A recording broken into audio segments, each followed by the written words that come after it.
Then he went down into a little obscure cave and came back out with a human skull. Somehow the skull ended up in my room. And I woke up to my top bunk violently shaking up and down. And I shook my head to try to figure out what was going on. And I looked, and as I looked, there was what appeared to me to be a samurai warrior standing about halfway out of my body. He was about from waist up, placed about my stomach area. And he had his hand on my chest, had his left hand on my chest, pushing up and down. And his right hand, he was pointing his finger directly at my face. They claim that our eyes will just be created a slightly different from what they are. When we talk, we see things are not normal.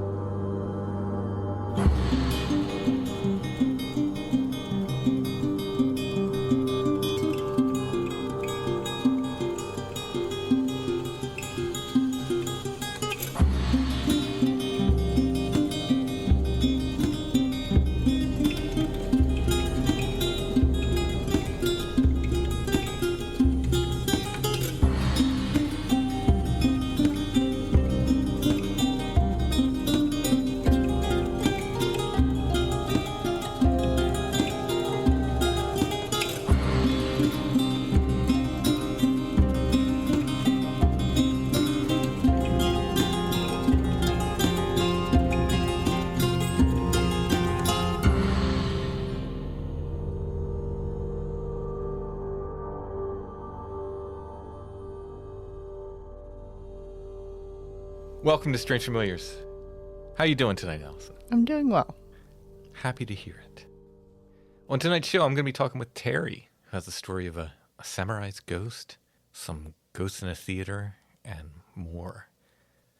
But before we get to Terry, I want to mention again Kaya.life. That's our charity that we're supporting at Pine Ridge Reservation. It's the people who acted as our guides there. It's also a charity that is right there on the reservation. Kaya.life. KIYA.life. If you can afford to give, please do.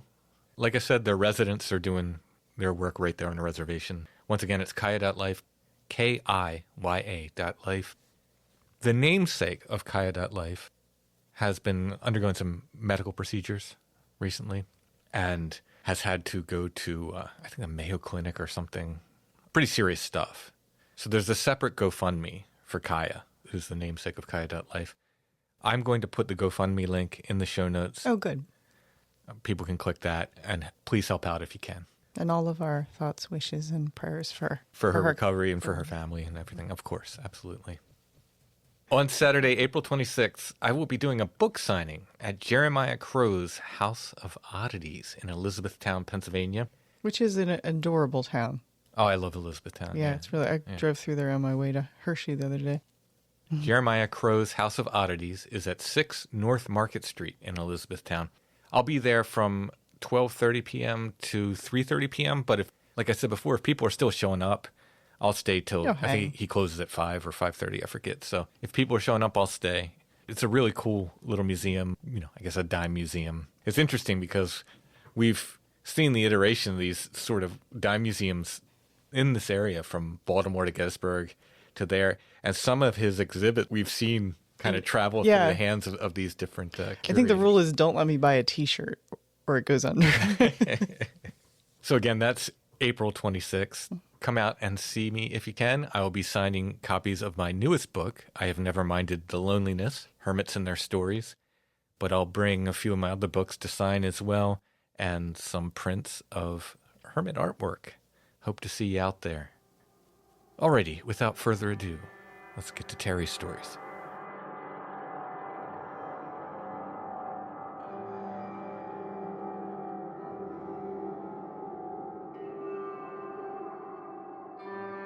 I'd like to welcome Terry to the show. How you doing, Terry? I am doing great. Thank you, Tim. It's been a pleasure listening to you and looking forward to talking to you. Yeah, I'm excited to get some of your stories. I know a couple of them that you cued me in on via email, but I know there's some more as well, and I'm excited to get these for the show. So thanks for coming on. Oh yeah, my pleasure. I wish I had some Bigfoot stories, but don't have any of those. That's okay. I take them Yeah. all. All Bigfoot's my right, cool. favorite, but I love all of it, every bit of it. So Yeah. doesn't have to be Bigfoot for me. Yeah, well, I guess let's go ahead and just start off, not with what I had started with, told you about, but just about, I guess I was 5 years old, and I've always had like ghost figures around me for some reason. And I was staying with my grandmother and woke up in the middle of the afternoon after my nap, and I looked over, and standing in front of her closed closet door was a figure standing there with a beard and fairly light colored hair and white robe, and I just stared at her for a couple of minutes and then jumped up and ran downstairs and told my grandmother about it. And she got all excited and she said, oh my God, Jesus has come to see you. That means you're going to be a minister." And so she was going to pay my way through seminary because I was going to be a Lutheran minister because she was so sure. But alas, that did not happen. But yeah, that's basically where it started, was having things around me. After my family had moved to California, we were staying in this house that was attached to a great apple and pear orchard. And my dad came in to turn the light off for me one night because I loved reading, so I would read until I went to sleep. So he came in to turn the light off, and he turned around and walked out. He got to the bedroom door, and the light was back on. And he didn't think too much about it. He figured that I just had reached up and turned it back on, and he did it again.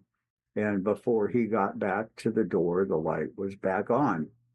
And he was going to figure out what was going on. So what he did is he turned the light off and then backed out the door. And when he got to the door, the light came back on and I had not touched it. And he figured that there was some reason or something wanted that light on, and he never did it again. And he said it it happened quite often where he would go turn the light off, and then before he got to the door, the light would come back on. So he decided that that was the thing that he needed to do, was keep that light on. Yeah. Yeah. So that was back in the early days of what was going on. And then really not much happened until the event that I told you about in the email, when just a preface to the story. When I was in the Air Force, I was stationed on an island in the middle of the East China Sea. And we set up on this, the whole thing was coral. And it was only about 7 miles wide, roughly, at its widest point, and 14 miles sort of at its longest. And we had caves running through all of the underneath our barracks, and we were like at the highest point of this place, so our radar sight could see over everything that was there. And we had guys going into the caves all the time, and the Japanese have a beautiful ceremony they call Obon, where they celebrate their ancestors. And as they were celebrating, they would walk down carrying torches. And this was in 1969. So they would carry torches down into these caves, and they would give their ancestors' graves food and light incense and pray over them. And it's really cool. Mm-hmm. But one of our guys went down into the caves before this celebration happened. Then he went down into a little obscure cave and came back out with a skull, a human skull. and it kind of floated around. It had been handed from room to room in around the barracks upstairs. And the women who would come in and they would do our laundry and they would clean our rooms and clean everything for us. And they were indigenous folks there. And they just quit going into rooms. And somehow the skull ended up in my room. Now there's four of us that shared this room, but I was the only one there that night. And it was fairly early on, probably 9 o'clock or so. And again, I had read myself to sleep, so the lights were on. And I woke up to my top bunk violently shaking up and down. And I shook my head to try to figure out what was going on. And I looked, and as I looked, there was what appeared to me to be a samurai warrior standing about halfway out of my body. He was about from waist up and was standing over or placed about my stomach area. And he had his hand on my chest, had his left hand on my chest, pushing up and down. And his right hand, he was pointing his finger directly at my face and didn't say anything at all to me, nothing, no words, nothing. And then I stared at it for a minute, and, it seemed like it was about 2 hours, but it was probably 10 seconds, and then disappeared. Wow. So I immediately jumped down and grabbed the skull and took it out of my room and found the kid that had brought it into my room. And if I leave the swear words out, I didn't say anything to him at all.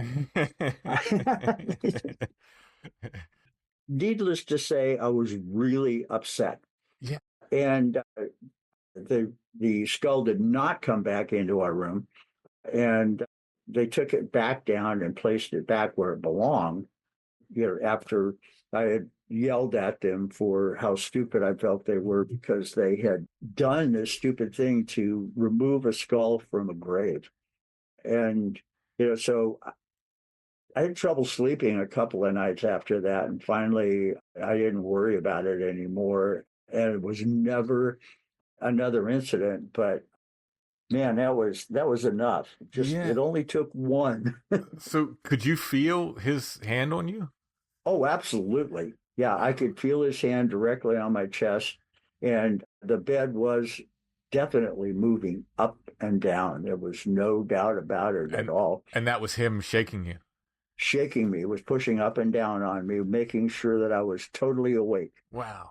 And, I'd heard about you talk about sleep paralysis and things, and I'm sure I had sleep paralysis for, just a few seconds there until he disappeared. And when he disappeared, I was not paralyzed any longer, and I was up and out of the bed and gone. I went down and I went looking for this guy. Wow. And that was spooky enough. But we had weapons, we had guns from World War II on our island too, and the place was riddled with people who had been killed during World War II, and it was just the stories we had heard, and then to have actually seen someone who had been there long before World War II who was very upset about us moving something. So that was kind of freaky. So yeah. So this samurai figure, was sort of like phased into your midsection. Is that yes? Yeah. So you couldn't feel him there, but you could feel his hands on you. Yes, absolutely. Wow, that's so interesting. Wow. Yeah, it was pretty freaky. His hand definitely was on my chest, and but I didn't feel him coming out of my stomach. No, it was just, it was like he was probably standing through me. Mm-hmm. And, but the hand was, that was definitely there. And it got my attention, to say the least. Yeah. Yeah. Wow. Yeah, That is such a neat story, though. That is so yeah, interesting. that was, and I have told very few people about it. I've told a few, but not a whole lot of folks about that. But and then from then on, I was more aware of people, ghosts and things being around me. And the other story that I told you about when we were at the theater. Now, this theater is a Gothic theater that was built in 1926. Place is called the Elsinore Theater. Is downtown Salem. I have no problem telling you about that in Oregon, and because you've seen the newspaper article Hmm. and the things that were going on there. The guy that built it wanted to have this really neat theater, so he designed it after the Elsinore Castle from Shakespeare. Okay. And it was just absolutely gorgeous with stained glass windows depicting Hamlet Oh, wow. and the balconies and the stairs and everything. That it was amazing. It was just absolutely amazing. And we actually did Hamlet in the lobby of the theater because of the ambiance that was there.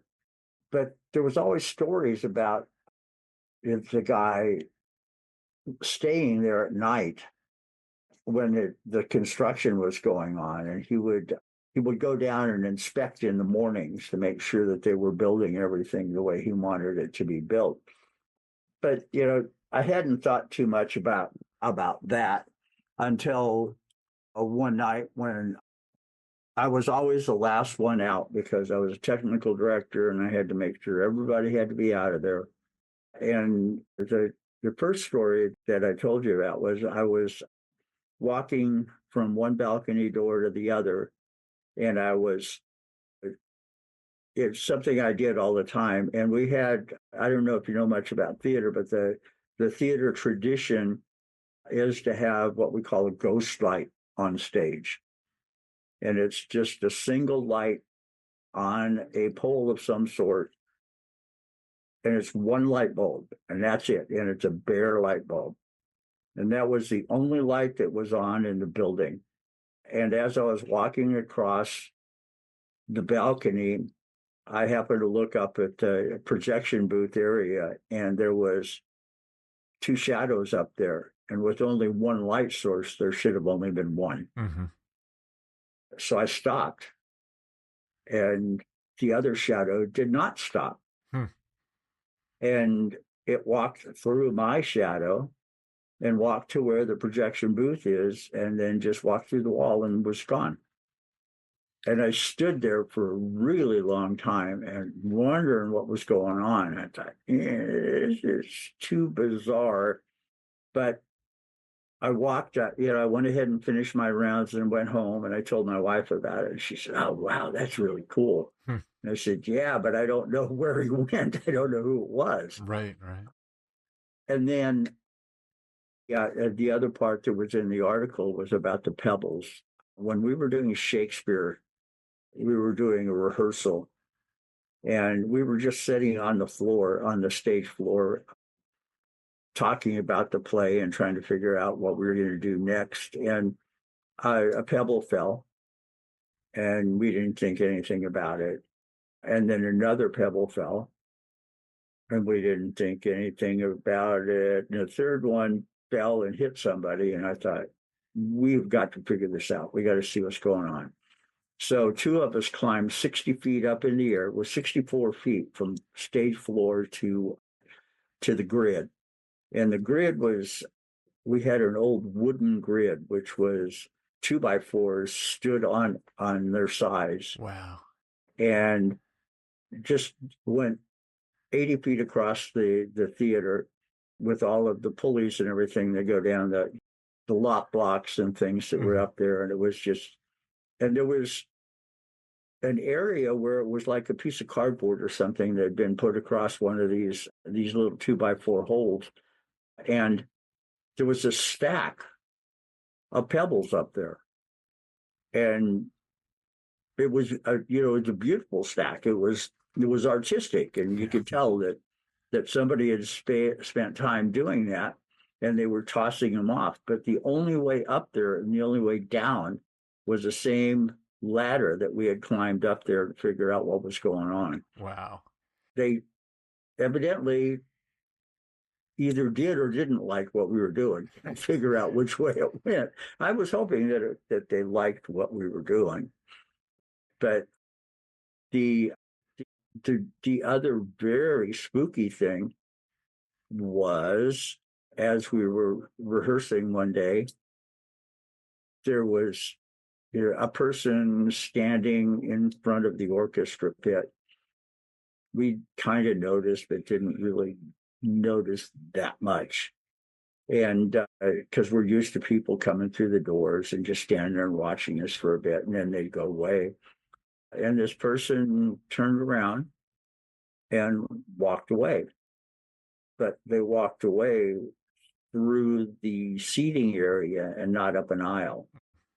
And you can just see them from about the waist up. When they get up to a row, you could see more of their legs. And then as they got to the back of the seats, they would. And this man got to about row 5 or 6, and then just kind of faded away. Wow. And I thought, I was so glad I was not the only one that saw that. Right. Yeah. Yeah. But that's always a nice thing to have that combination of another set of eyes or more, multiple. Yeah. Well, there was probably 6 or 7 of us that saw it. Even better. And we all sat there and we went, we were doing the old, did you just see what I saw? Yeah. And so we sat around and talked about it for quite a while. And when the place was originally built, it was built with an aisle right down the middle of the theater. And when it was renovated, they took the aisle out and put 2 aisles down the side. So we're guessing that it was Guthrie again, just walking up the aisle. Wow. And then there's a lot of other bizarre things in there. There was a wedding that there were several weddings, as a matter of fact, but one of our employees got married there. And she and her husband had, after the wedding and the reception, had gone up to a balcony, and they were going to spend the night there. And we hadn't even cleared the building, and Debbie came running down, screaming. And we couldn't figure out what was going on. And once we finally got her calmed down, she said that there was a witch up there that had told her that she couldn't spend the night there and she couldn't even stay there. And if she knew what was good for her, she would no longer work there. Whoa. And, we went running up there as quick as we could, but her husband was still up there, and he's going, I have no idea what happened. He said, I didn't see a thing. And she just freaked out. Well, she worked for us about 3 or 4 more months, but she said it just got really, really cold. And Deb's is a Wicca priestess. So it was interesting that she had been run out of that space up there, but weirder things had happened. Wow. I'm sure. Wow. And then there were a lot of times when my office was in the basement underneath the lobby, and the stage door, of course, was at the other end of the theater. And I would sit down there. I'd go in on Saturdays and work just because it was a good chance to get work done in the mornings. And I kept hearing my name, and I couldn't figure out what was going on. And I would hear somebody say, Terry, Terry. I wouldn't think anything about it. And then I'd hear, Terry. So I would get up and I'd look around, and there wasn't anybody in the office area down there. And then I'd hear it again, and I'd say, well, I got to go walk around a little bit. And I got to the back door, got to the stage door, and there were people who had just pulled up and said, oh, we were hoping that you would be here so we could get in. And okay. Interesting. Yeah. Yeah. So whatever it was that was in that theater had decided that I needed to know that these folks were coming. And, they had an absolute right to be there. They were friends and employees that needed to get in, but they didn't have a key. And someone was calling me, telling me that I needed to go let these folks in.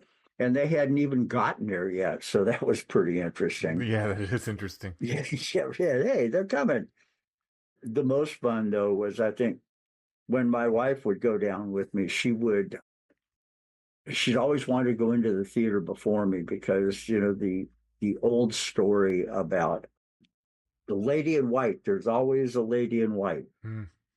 Everywhere there's a lady in white. And Sure. So she always wanted to go in before I did to see the lady in white. She'd asked me if I'd ever seen her, and I said, no, I've not seen her, but I've seen Guthrie several times, but never seen anybody, a woman or a lady in white ever. So she kept saying, well, I'm going to, before you leave here, I am going to see her. And I'm like, okay. So I guess it was 2 or 3 years she kept just trying to get in there before I did so she could see the lady in white. And one day she went in there and she turned around and ran back as fast as she possibly could and said, I saw her. She was finally there. I saw her. Wow. So she was just absolutely thrilled that she got to see the lady in white. Was she on stage? No, she was not. She was standing by about halfway up an aisle, and she was walking towards the stage. Okay. So yeah, weird stuff like that.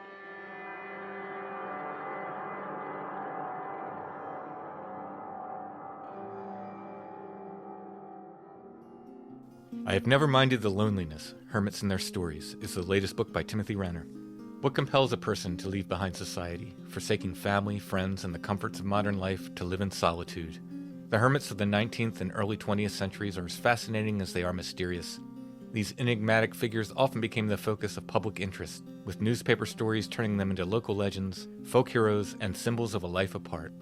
In I Have Never Minded the Loneliness, you'll discover the extraordinary lives of hermits who defied convention. John Stink, rumored to have died and risen again more than once. William Woodruff, whose long vow of silence followed a broken heart. Brusher Mills, the serpent hunter who sold his own snake oil remedies. And Truman Commodore Downs, who claimed Mars as his homeland. These stories and many more reveal the complex lives of individuals who chose to live apart from the world. I Have Never Minded the Loneliness is available now at Amazon.com or wherever you buy books.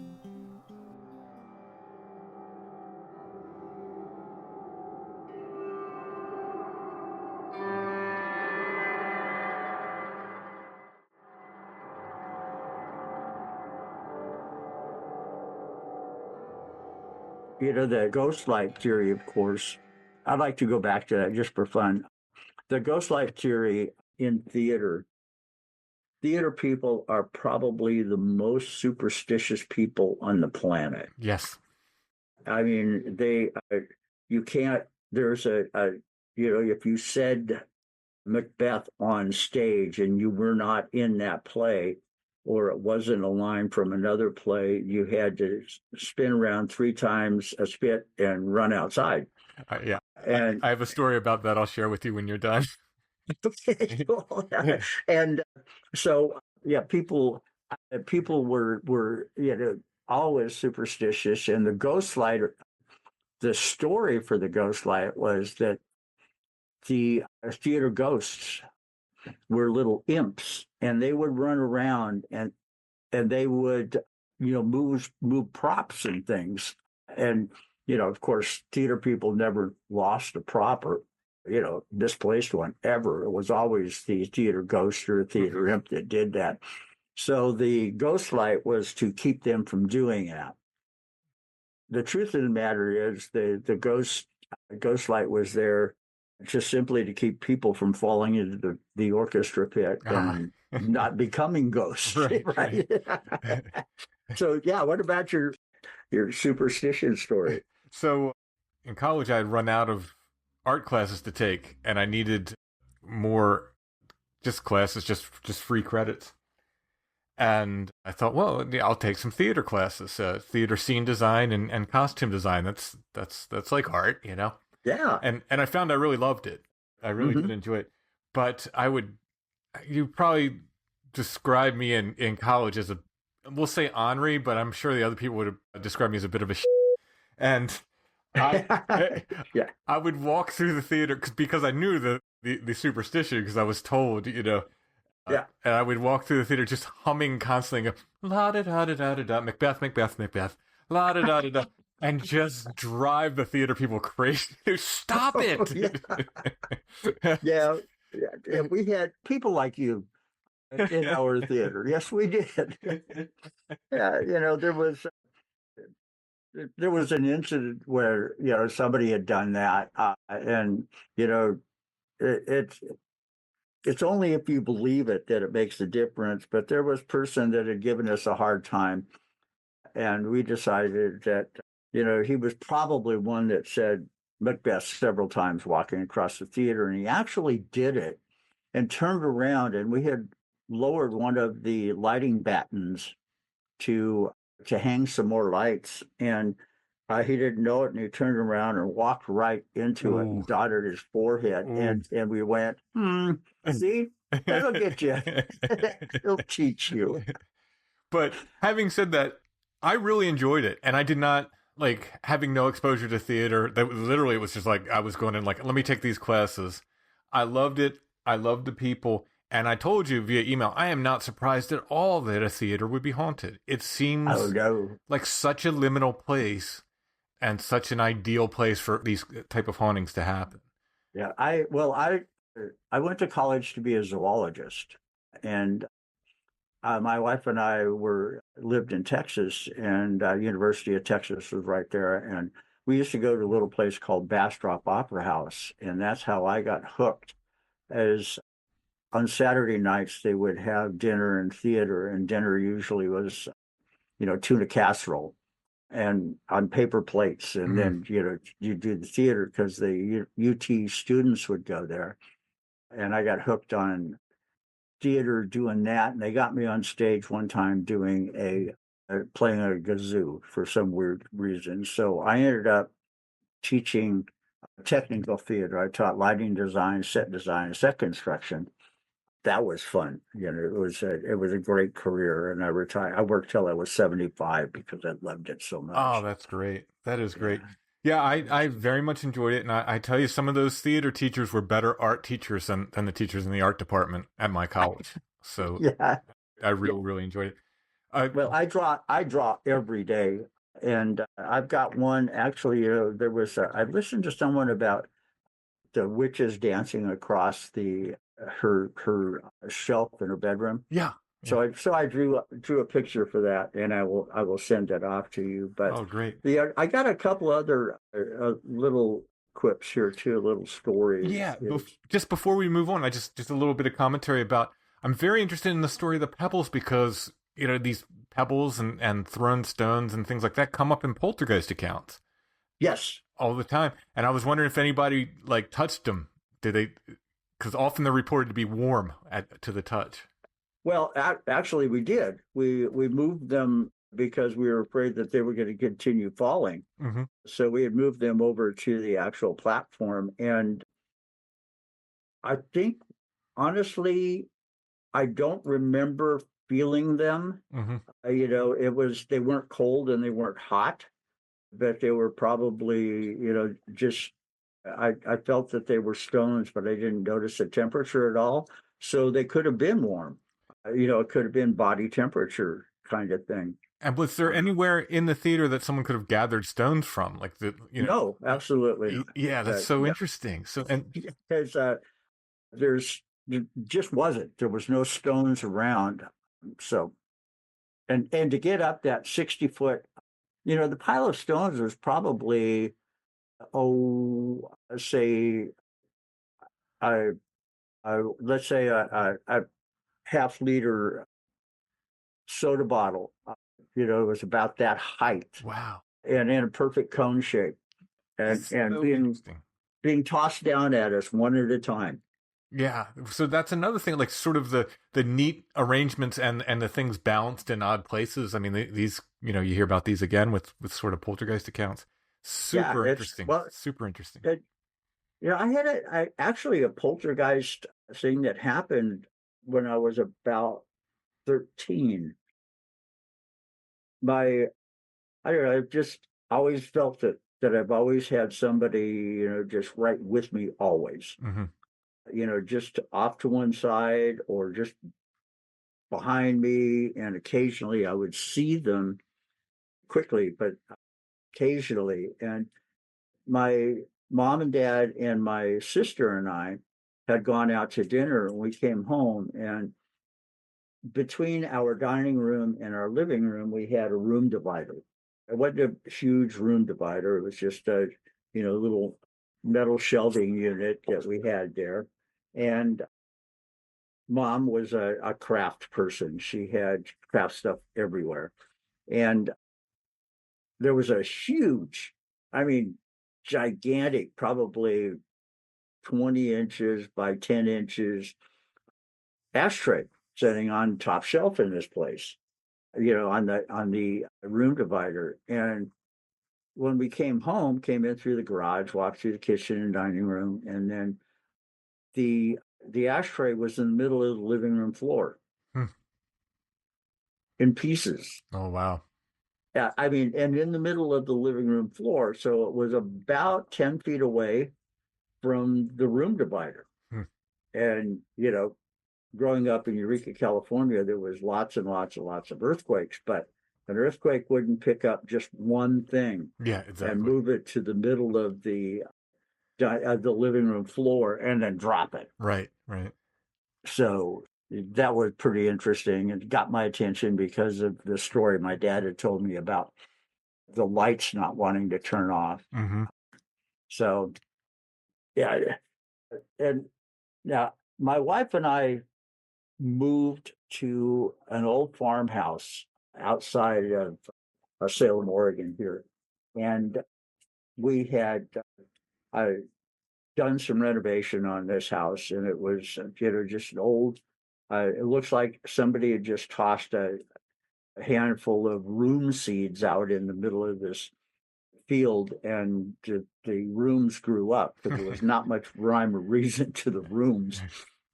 But after a second or third year there, we kept hearing old time radio programs, and they were recognizable. They were like Amos and Andy and the Great Gildersleeve and radio programs like that. Huh. And they would happen 2 or 3 times a week. And at first my wife didn't mention it to me and I didn't mention it to her. And finally she said, "Did you hear that?" I said, "Yeah, what is that?" "Well, that's Amos and Andy." And I'm going, "But we don't have the radio on." And it was always late at night. So yeah, this was going on. We lived there for 12 years, and probably 10 years of it, 2 or 3 times a week, we could lay there in bed and listen to old time radio programs. Wow. And they were clear, not really loud, but very clear. And you could understand exactly the words going on and the whole bit. And we weren't, our closest neighbor was probably 150 yards away. Hmm. So it couldn't have been something going on like that. So that was pretty strange. Huh. Yeah. Uh, Yeah, and you wonder, like we had a story on recently. I don't know if you heard it, where people were talking about radio signals playing. mm-hmm, They couldn't identify them, mm-hmm. but a couple people wrote and said, yeah, sometimes things can pick up radio signals that aren't radios, but if it's old time, that's a very specific thing. Oh yeah, it was very specific. And Yeah. like I said, we could listen to a whole program, Hmm. a whole half hour program. And so that was Wow. fun. Yeah. And then I also we had to walk down this our driveway went between, we had laurel hedges on either side of the driveway, and you couldn't see anything on one side or the other. So we had to walk the trash can down to main road because the trash people couldn't get their trucks down that little road we lived on. And walking back one night, I had a very strange feeling that there was someone walking with me. And I just, the very cold feeling and very kind of shivery feeling. And I looked to my right, and there was a shimmery, see-through person just floating next to me. And it was an older woman. She was in black, but because it was shimmery, she was not overly black, but it was kind of a really dark gray. And it was totally dark that night, no moon. And I just felt really, really uncomfortable because she was walking or floating with me. And I got home, told my wife about it, and she said, "Yeah, sometimes you get a little weird." And I went, "What do you mean, sometimes?" but but I thought about that for a long time, and then I picked up the Foxfire books. And are you familiar with those? Yes. Mm-hmm. Yeah, of course, yes. And I picked up Foxfire books, and I was reading one of the books about somebody's aunt would walk with them down the lane between their house and a main road. And it was, she didn't walk with them. She was obviously a ghost, and she would float with them. And that was exactly the feeling that I had. And, it was probably a year after I had that feeling that I read that book and went, "Oh, okay, now that explains it." Yeah. So I still have things around me all the time. Like when I'm reading in bed now, it's like there are people on my right side, my left side, and actually between my wife and I, waving their arms at me to distract me while I'm trying to read. It doesn't happen all the time, but it does happen. And then I'll just see somebody walking out of the room, just a really quick flash figure walking out of the room. And it's gotten to the point now to where it doesn't even affect me. It doesn't bother me at all, just seeing all these things going on, because they've been going on for so many years.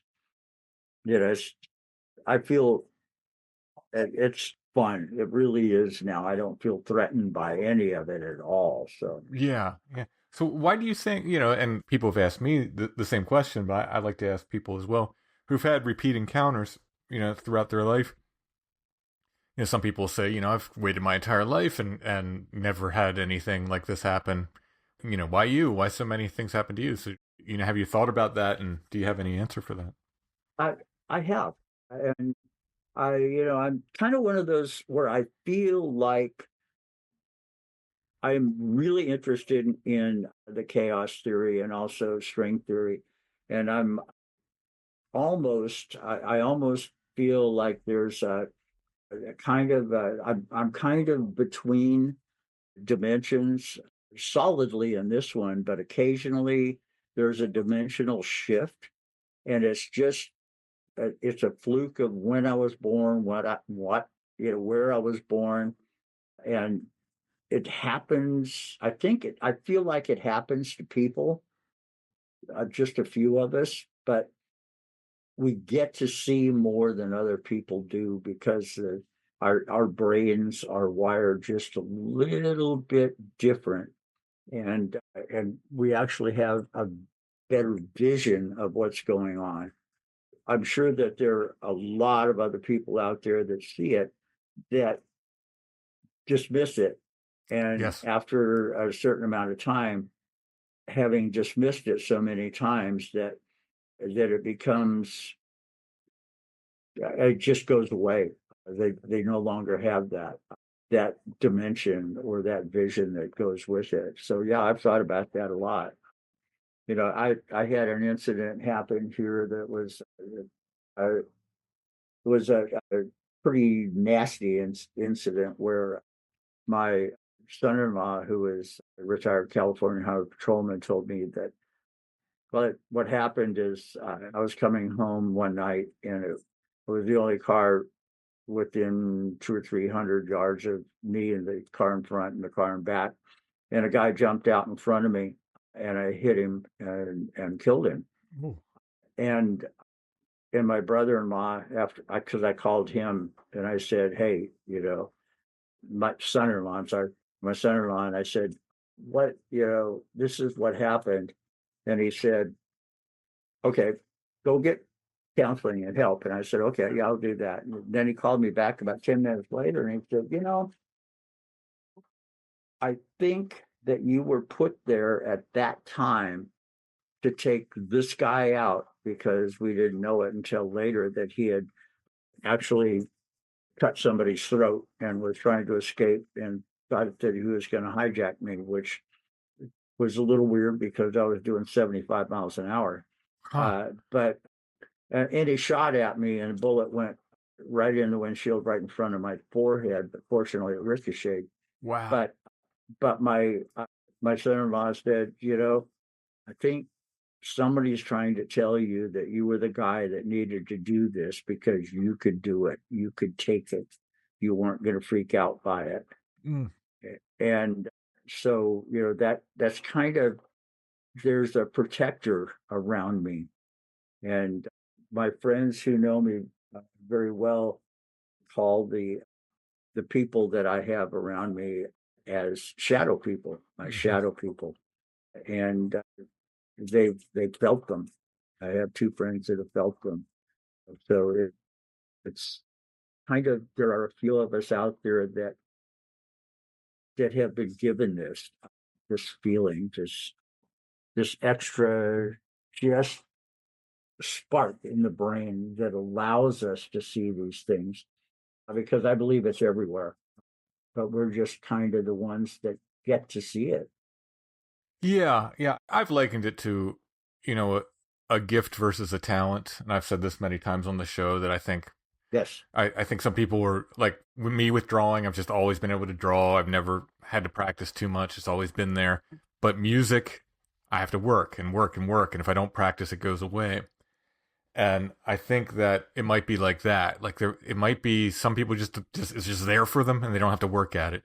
And other people are going to have to work at it and put themselves into haunted places and put themselves into these situations maybe most of their life before anything happens. But it's out there and it's available to everybody, Yeah, I totally believe that, completely believe that. I feel that it's a gift because, like you, I've been drawing that my whole life. Mm-hmm. I've always drawn. I love drawing. The picture I sent you of the samurai, bouncing up and down in my chest was a really quick, very quick little sketch that I looked at it before the interview today, and I went, "God, that's the worst drawing I've ever done." But music was one thing too that I had to work at. I really did. I played guitar. I played in a band for a while, and then I had a table saw accident and lost 3 fingers on my left hand. So I'm reteaching myself how to play slide guitar. There you go. Yep.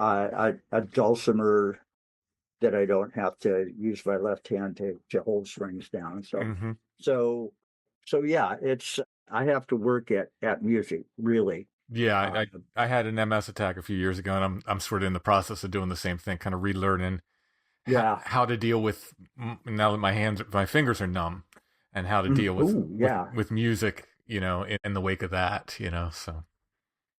But there has to be something in there that leads you to things artistic. And most of the people that I talk to that have had encounters like this are artistic people. I agree. And many that aren't artistic certainly turn artistic after encounters, which is another very interesting thing. I had not heard that. Yeah. But yeah, it makes sense. Yeah. It does.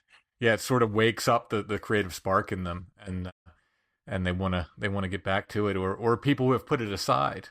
I've had friends who put art and music aside, and then they have an encounter with the paranormal, and they're like, I really need to get back to drawing and painting or music or whatever it is. Art, even as a scientist, art was the only reason I got through a couple of classes is because I could draw the endocrine system of a shark, better than anybody else. So, and I'll take it. There you go. Yeah. So, There you but go. Jim, this has been great fun, and my shadow people, I'm sure, will talk to me. That like the other day when we were going to do this initially, and I sent you the email and said that the boots that I wear have zippers in the side, and the strings are always double knotted, and because I never untie these boots, I use the zipper off and on. That's the only way they work. And the day that we were going to initially do that, I came into my office to grab my boots, and they were untied. And I'm going, hey, my shadow people want to be involved too. So there you go. Well, thanks so much for sharing your stories, Terry. They're great. Loved them. Well, I love the podcast. I listen to it religiously, and enjoy the music too. And tell Allison howdy for me. I will do. I love hearing her voice on the podcast, and keep up the good work. All right. I appreciate it. All right, thank you.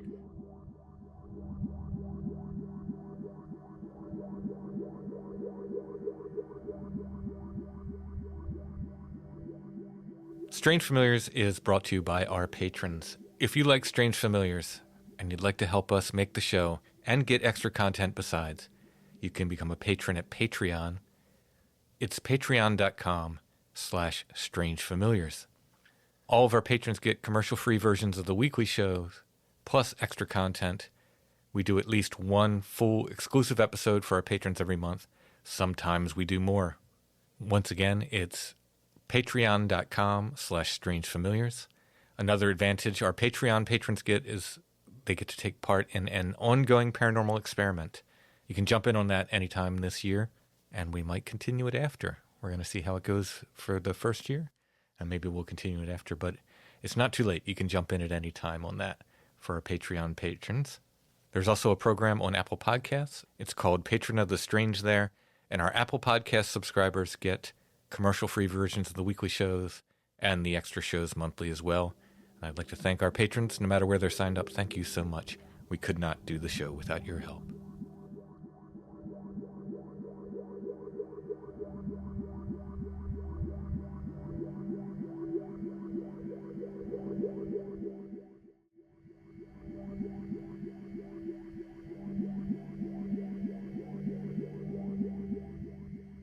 Why we have a little hex sign here, Allison.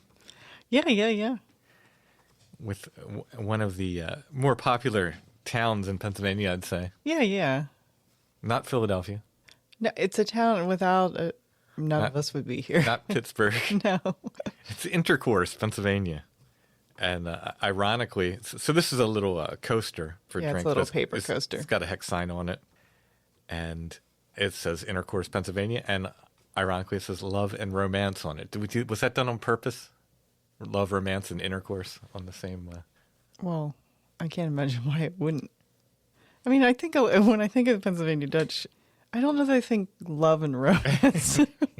I mean, there's like, if you go, say a miniature golf course on a Friday night in Lancaster County, there is love and romance in the air. I guess. Love that. I know exactly what golf course you're talking about, and I love that golf course. First of all, little known fact, I love miniature golf. Yeah, we do love miniature golf. I haven't played a lot in recent years, but there was a time in our lives where we spent, I would say, most weekends when the weather was nice. Most weekends. Doing different miniature golf. Yeah, hitting various miniature golf courses. And there's a specific miniature golf course, which maybe it's the one you're referencing, where they use like the Hershey's cocoa. Yes, that's the one. That's exactly the one. They use the shells from the cocoa beans as mulch. And so there's like this faint smell of chocolate. Plus they had real grass, and it was like 26 holes or something. It was extended. Holes. Yeah. You really got your money's worth there. Yeah, that's great. One of the greater Pennsylvania Dutch experiences. This is actually this particular Intercourse, Pennsylvania paper coaster is also a little relic of the Dutch Haven Shoe Fly Pie Bakery. Okay. Like, here, I'm going to show you a picture of it. And you'll be like, oh, I've gone by that before. Oh, I've gone by that. And that's intercourse, huh? It's not actually near intercourse. Oh, okay. They just made these. Yeah, they think they made these. I mean, it's close enough to intercourse, but it's not really. It's like, it's one of the old pretend Pennsylvania Dutch roadside. That's still there, the Dutch Haven Barn. I think that it was closed for a while. It might still be closed, but that it maybe was purchased. I don't think it's been torn down, but it's like, it's one of those weird things where they put up like the weird mix of like Dutch and Deutsch kind of like. Yeah. So they kind of make it like a Dutchy thing. Yeah. That isn't really Dutchy. Wooden shoes with your hex signs. Yeah. So it's like, it's our own version of. Yeah. So we have several of these, which, we will put up as the Curiosity of the Week. I mean, they're all the same, but we have several copies of this. So opportunity to get a funny little hex sign. Yeah. You get your hex sign, you get a little intercourse, you get a little love and romance, all from Dutch country, Pennsylvania. There you go. And there will be multiple copies, so a few people can grab one of these. We can all have a little intercourse. There you go. Intercourse for everyone. Mm-hmm. All right. That'll be our Curiosity of the Week. I'll put an image of that in the show notes. If you click on that, it'll take you to our Etsy shop where you can purchase that and other Curiosities of the Week, those that are left. While you're at our Etsy shop, you can check out our other offerings, which include Strange Familiars t-shirts, stickers, patches. We got artwork there, prints and original, including the artwork from tonight's show. My books are there as well, those that are in print. If you get them from us on Etsy, I'll sign them before they get packed up. Allison has various bits of ephemera and photos up there. You can check it all out. Our shop name at Etsy is Lost Grave, but if you type in Strange Familiars, you should see our stuff come up. And of course, shopping in our Etsy shop is another way to support Strange Familiars, and thank you to everyone who does. So some time ago, I announced what we would be doing with the Witch Diggers information, and that is that we would be doing Strange Familiars live. Mm-hmm. And we would be taking the story live and presenting it. John and Tyler and myself. That is still happening. We are going to get to that. I think there should be at least 1 or 2 shows this year. But I've come up with another way I think I want to tell the story as well. This is in addition to. This is not instead of. Not ready to announce it yet.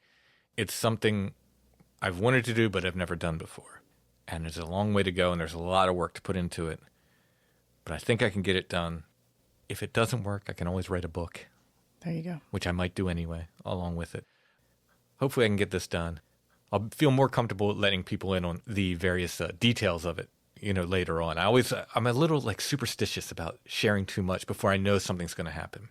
We've had folks on that have done, we've promoted Kickstarters that didn't end up happening. Mm-hmm. And I never want to do that. I never want to promise something that isn't going to happen.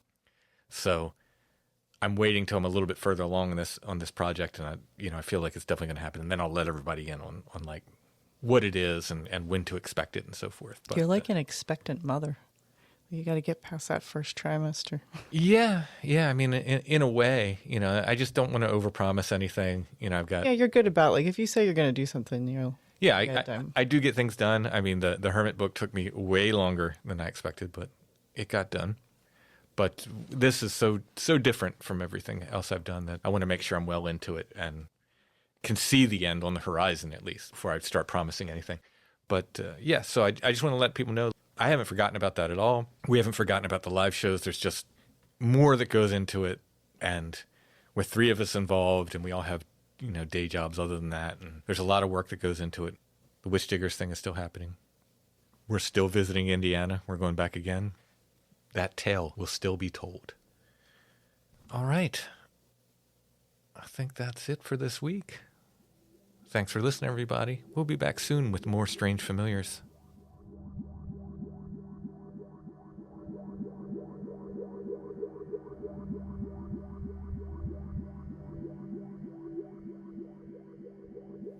Strange Familiars is a production of Dark Holler Arts. Intro and background music is by Stone Breath.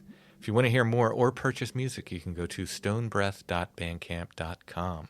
We're on Facebook, facebook.com/strangefamiliars.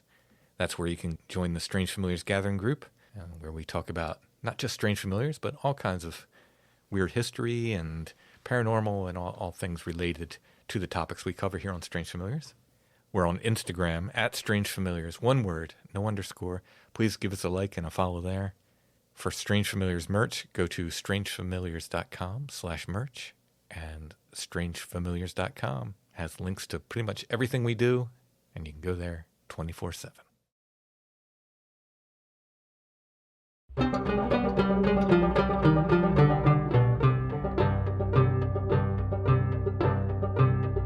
Little Jimmy's haunted by the voices of the dead. His brother likes to tell him that it's all up in his head. His mother kneels and prays, these words are never said. But little Jimmy hears the voices of the dead.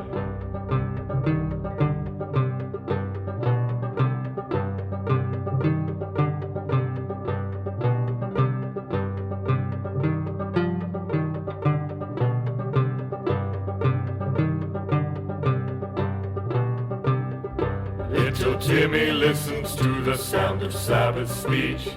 Kneeling on Sunday he hears it from a priest.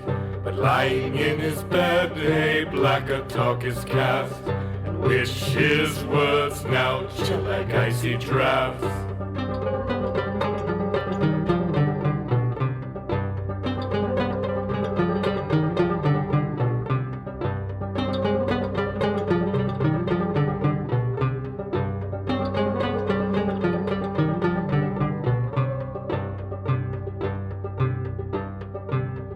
Jimmy spends his time walking through the graves. Sister Anna catches him all for his soul to save. She tells him he will fall down into coffin grim, to lie with the skeletons, arms around him.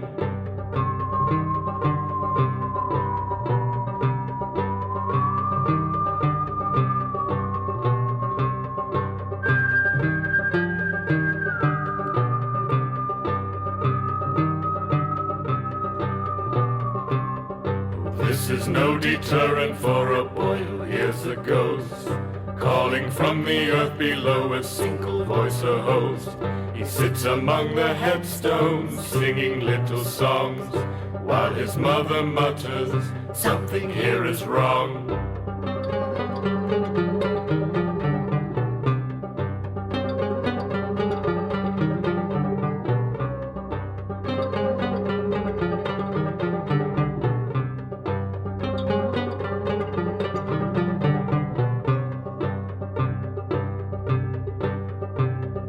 Little Jimmy's haunted by the voices of the dead.